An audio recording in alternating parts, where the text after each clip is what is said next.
Welcome or welcome back to Pewdiepie. I'm Zui and I hope you enjoyed today's video.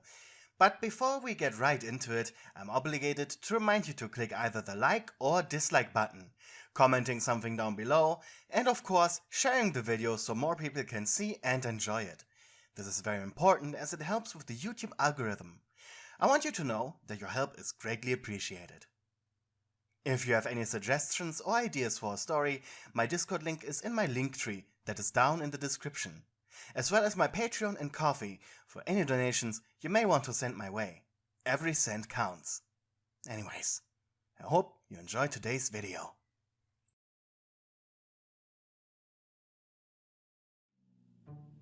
You sat in your unmarked van, quietly eating potato chips, binoculars pressed against your eyes as you watched your prey through their windows. A decently aged man. Those were always easy pickings, but they often had very strong alarms set up, so you weren't really sure how to start your approach. A sign on the man's lawn read, "In Security Corporation." They were the leading company when it came to developing silent alarms, mostly on Windows. So lockpicking would probably be the best option here. And a quick in and out was warranted. Such a shame. You always liked the scary dominatrix stick when it came to game ending. Oh well. Couldn't be helped. However, as you were doing your stakeout, inside of a rundown church's basement, a group of cultists were discussing their recent activity. Brother Corin, the youngest, was eager to climb the organization's ladder of command. Brother Donovan, a high-ranking member of the cult and the group's treasurer, was half asleep sitting on a nearby chair. As a third cultist named Brother Gonzalez was talking with the younger. However, it was during this conversation Brother Donovan's ears perked up. The name Sister Friede, the name given to you by the code leader, had been mentioned. In your normal life you were a gym teacher, so you were quite agile and strong. This had made you the top candidate for being one of the cult's enforcers, which meant you would be in charge of game-ending people who became dangerous to the organization, including both non-members and members alike.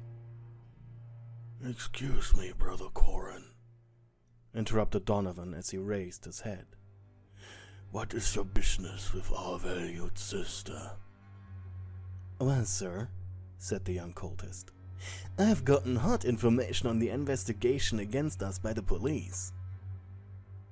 Donovan blinked, a terrible feeling overcoming him. "And?" "I told her to take down the local police sergeant." In this moment, Donovan's face became pale, and if he wasn't sitting already, he'd probably pass out. "You fool," he coughed. "What?" And as Donovan explained the situation, Corin's face too became as white as a sheet. As the lights in the house turned off, indicating that its owner went to bed, you got your tools ready. A long, thin knife, sharp enough to split hair, and a lockpick. Silent as the night sky itself, you opened your van's door and snuck into the front yard. The old man's dog was soundly asleep thanks to the sleeping pills you had dissolved in the mud's water earlier, when the police sergeant was on walkies with him. Despite your gruesome work, you were very animal-friendly, so you made absolutely sure it wasn't a lethal dose. You inserted your lockpick into the front door, fiddling with it for about 10 seconds, before it clicked, allowing you entrance. However, the moment you entered, you noticed something was off. It smelled like roses. While this usually wouldn't mean anything to you, this specific rose scent was often used by your fellow cultists, including yourself. It was perfect to mask undesirable stenches, such as the vomit of a summoned thing when the ritual to summon a proper demon failed, or the smell of blood when sacrificing chickens. Then again, this was a common brand of deodorant. But just to make sure you didn't enter the house of a cult member, or maybe even the wrong address, you snuck into the living room, hoping to maybe find a cult talisman. Then again, your target was allegedly an investigator of the cult, so they probably had some evidence here. However, as you entered the room, you heard the unmistakable noise of chewing. Damn it, was the old geezer still awake? You quickly sidestepped and leaped under the living room's tacky coffee table. From the kitchen came a shadow. Your eyes widen. Wait, who was that? They wore a red turtleneck, the face covered by a red mask with horns. The man was huge and stood inside the kitchen, shoving what looked like birthday cake into his large mouth, using their left hand. Your eyes narrowed as you noticed the large butcher knife in their right. The nerve of this guy to commit a home invasion while you were trying to do the same. He clearly wasn't a professional like you, though. Silently, you crawled out from under the table. Well, two can play this game. Wait, could two people play this game? You never were in a situation like this before. Well, either way, he needed to go if you were to deliver righteous judgment.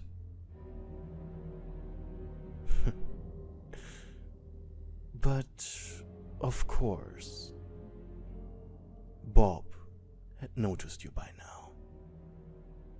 After all, he was the Devil Butcher, a notorious serial killer. Up until now, no one had ever suspected the cheerful diner chef of the town to be the man responsible for thinning the herd. He had become addicted to human flesh, mostly by accident. At least, that's what he recalled. Truthfully, he had been doing this for so long he had forgotten how it all began. And this constant cat and mouse with the police, the need to clean after himself to not leave any trace, had made him aware. So when he realized another killer was after the old man, he had to strike first. With your silly little van. How cute. And totally not suspicious. He could barely contain his laughter as he had silently observed you eating your potato chips. What Bob didn't expect, however, was the birthday cake in the middle of the kitchen. Meat and sweet things were really the only things keeping the voices in his head quiet. Bob didn't notice you crawl under the table like a spider. To make sure you didn't suspect him already, knowing of your presence, he leaned further over the table. And without as much as making a sound, you raised your body behind him. If it wasn't for the very obvious warmth your body was exuding, he would have been able to tell when your knife would be brought down. And just as you were about to stab him, with inhuman speed, he turned around, his large cake-covered hand quickly closing around your throat.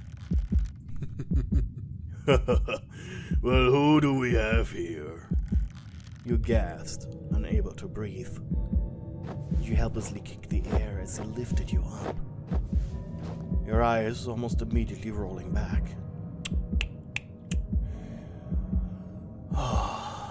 And what are you? A little varmint trying to steal the hunter's prey? You gurgled as the grip around your throat tightened. It hurt so much. You know what? Fine. I take you as my appetizer. His grin widened. Damn it. How could this big man be so strong? Your body started to go numb, feeling your eyes bulge, and your tongue rolling out of your mouth. You were about to pass out when the light to the kitchen was turned on. Oh, by the stars! Shouted the old man dramatically. How am I supposed to sleep with all this racket?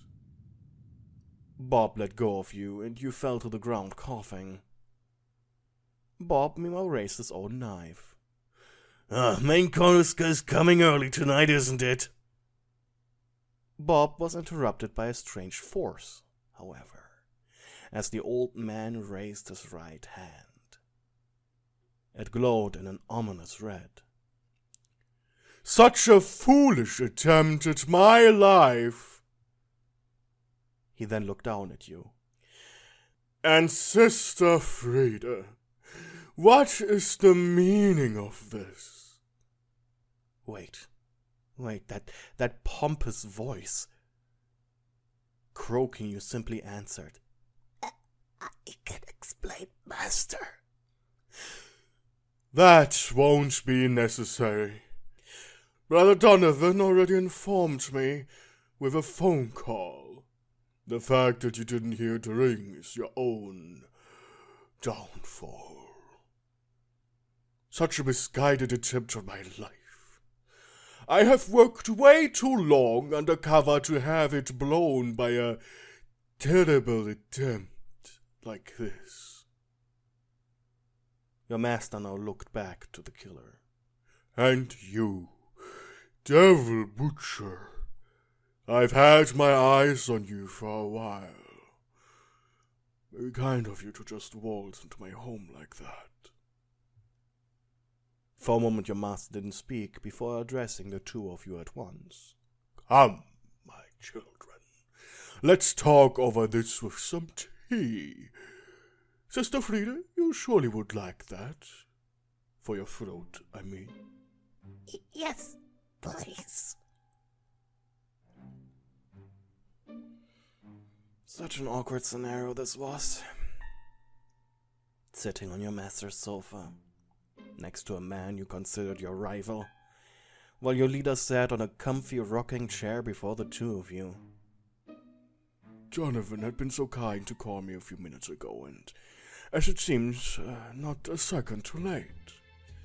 Corin has been reprimanded, and Sister Frida, you are not in danger of retaliation. You didn't know that I was undercover as a police officer for a while, feeding them wrong information. Truthfully, they're nowhere near at discovering us. His gaze now shifted to Bob, who was huddling in the armrest of the sofa to make himself as small as possible, ironic considering his size. A cup of tea was clamped in his hands.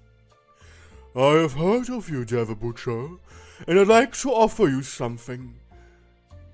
An opportunity. I can make the evidence we have against you disappear. This will make it more difficult for you to get caught in the future.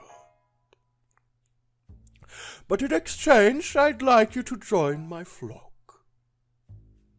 What? Wait, what? You blurted out. Well, Bob just grinned. But, you puffed up your cheeks. Now, child, be quiet.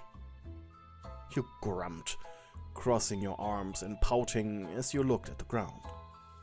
Of course, Butcher, you'd then be put on a tight leash. But we still let you live out your vulgar lifestyle.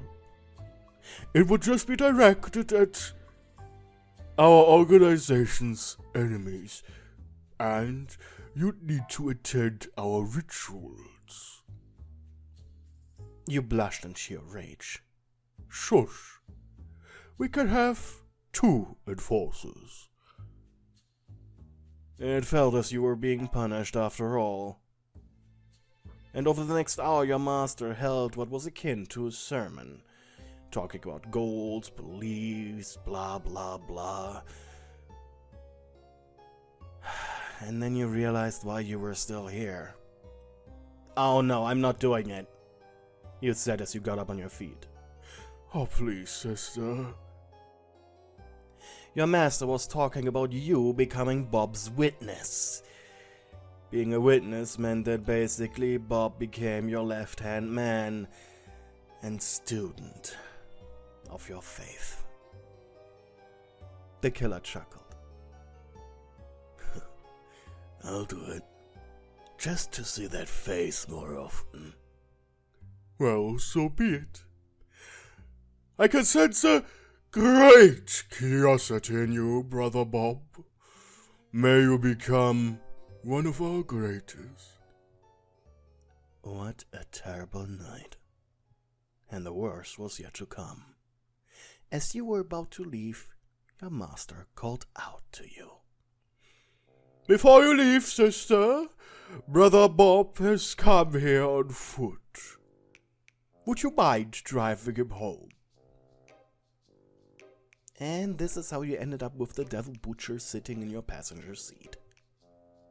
He was grinning from ear to ear. The worst thing about him was, though, that his face, now washed, with the stupid mask removed, he actually looked kinda handsome. He had a thing for dead bots and rugged faces such as his. So not only were you mad, you were also quite flustered. "So, sister," he said, that with so much smug joy, it made you sick. "Where are we going?" "I need a drink." "Wouldn't it be better if you dropped me off then first?" You blinked. "I'm not drinking and driving." Bob chuckled. "That sure doesn't make sense." "I'm going to drink my sorrows away and you drive me to my house and you can walk home on foot." Amused, Bob leaned back in your passenger seat. "This is the start of a wonderful friendship." However, as you were driving down the main street, all locales were closed down. "I know a place that's still open." You gave Bob a stink eye. "It's the Candy Club. At night they sell candy and milkshakes with liquor in them." "Fine. Better than nothing," you barked. Annoyed, you drove to the Candy Club. The 24-hour open candy store was currently only manned by a single person. Not wanting Bob to be alone in your vehicle, he followed you like an obedient puppy. "Howdy ho!" shouted the man behind the counter. "Evening," you growled. "What can I get ya?" The employee's name tag read, "Hi, I'm Kevin." "Well, hi, I'm Kevin," you hissed. "I need the strongest drink you got." "Chocolate Tsunami, got it, and you, sir?" Bob was staring at the large collection of sweets. I take as many sour candy coins as you can possibly get allowed to give me for $100. "All right." As the man went to work, he walked over to a chair, Bob following your suit. "Come on, sister," said the large man smugly. "Why don't you tell me a bit about yourself, as we're going to be spending a lot of time together now. And I notice you're staring at me." Leaning forward, you hissed quietly. "Don't discuss our group in public like that." Bob laughed loudly. Don't discuss our group in public. I get you, I get you. But why should I care, little morsel? Okay, fine. I'm Sister Friede. My real name doesn't matter to you. Apparently I'm your boss now. We are enforcers. We kill people the big man tells us to kill. I love animals. I've been doing a carnivore diet for about 5 years now, and it's really helping me build up muscles, and I absolutely hate sleeping. Bob tilted his head. What? Okay, what do you mean? I mean, I like the carnivore diet thing. I consider myself one as well, but what was that last thing? Sleep. I hate sleeping. Think about how many hours humans lose every day by being tired, being sleepy, and, sleep itself. It's a waste of time. Necessary for our biology, sure, but I hate it. So much wasted time. Bob blinked. Huh. One chocolate tsunami. Kevin suddenly placed a large glass filled to the brim with thick brown liquid under your nose. And one huge bag of sour candy for you, sir. You looked at the candy shop employee. He smiled widely. Are you new here? The man nodded. Just started 10 days ago. You suppressed a snort. Okay, buddy. Sorry for being a sourpuss then. You grinned. Enjoy your job as long as you can. Your voice gave away your ill intent. But Kevin didn't seem to notice. Will do, miss. As you were slowly sipping your alcoholic beverage, you stared at Bob, who nibbled on the candy coins like a squirrel did a nut. Over time, you ordered shake after shake. You were quite resistant to alcohol. However, you didn't know that these shakes were slow burns. And by the time you were hit fully, you might as well have turned back time to your time as a horny teenager. Because that's how your mentality degraded. You were slumped on the table, KO'd by the drinks. Bob hasn't spoken since the food arrived, and finally put down his candy. Frida? You growled. Are you okay? You looked up at the killer, face red, neutral expression on your own. You wanna do it? He blinked. Do what? Fuck.